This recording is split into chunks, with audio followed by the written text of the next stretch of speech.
Hi guys, it's Tamara from Etcetera's.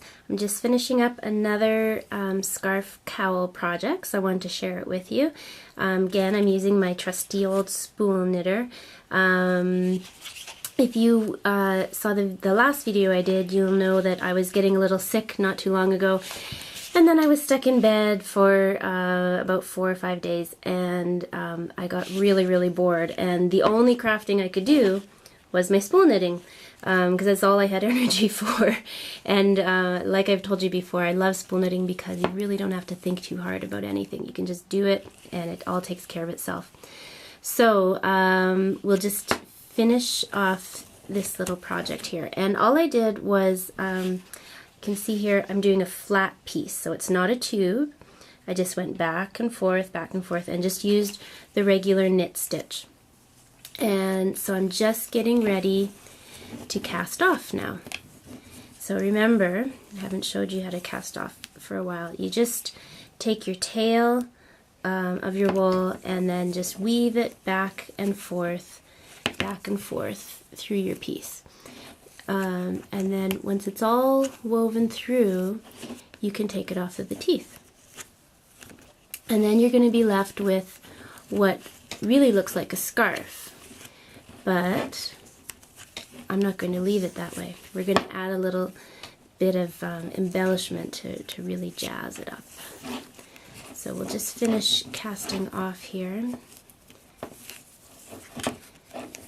Up and down, up and down. And here we are at the last, whoops, one more. Just enough to do the last one. Perfect. And so now I can pull it all off the knitter. And then you're going to see scarf. Okay, so it's nice and long. I don't know if you can see that. It's really long and it's skinny. And so you could leave it like that, just as a scarf. But what I'm going to do, I won't do this on camera, but what I'm going to do is stitch the two ends together. So I'm going to have a tube. So you're wondering, why didn't I just make a tube on the spool knitter? Well, I wanted to do a really big, long, wide tube. Okay, so I could just leave it like that, but that's kind of boring, and it's very similar to the last one we did. So I'm going to add some fringe to it. I thought about doing like pom-pom sort of things, but I changed my mind. So anyways, I've sort of been putting off this project because I just dreaded having to make all this fringe, but I figured out an easy way to do it. If you just use a CD case, this is about the length that I wanted my fringe to be, and so I'm just wrapping the case nice and tightly with my wool.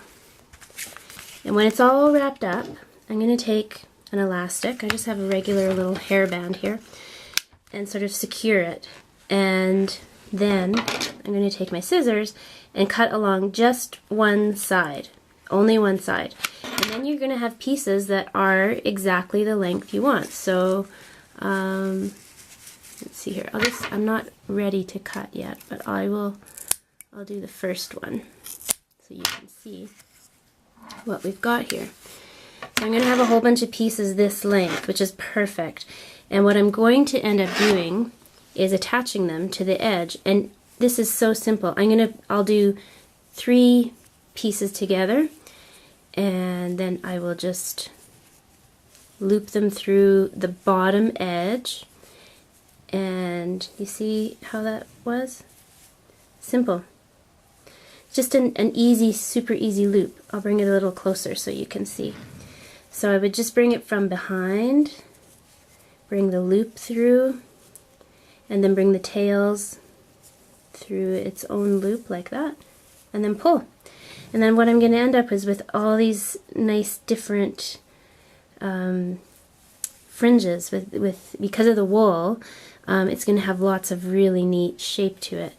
And if that's too long for you, you can, just make cut a piece of cardboard or something to the length that you want. Trust me, this is so much easier than measuring out all of the lengths of wool to make sure that they're the exact same length. I've done that before, and it's not fun. So we'll do it this way. So I'm going to do all of that off camera, and I will take a shot of this when it's all done. So you can head over to my blog over at etceterise.blogspot.com, and you can see the finished project.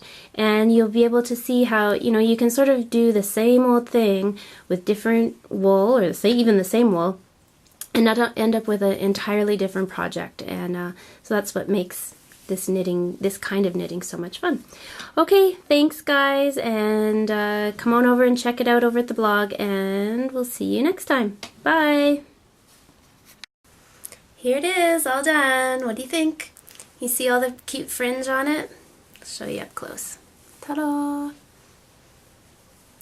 I think this will keep me nice and warm throughout the winter. So, hope you had fun, and see you next time. Bye!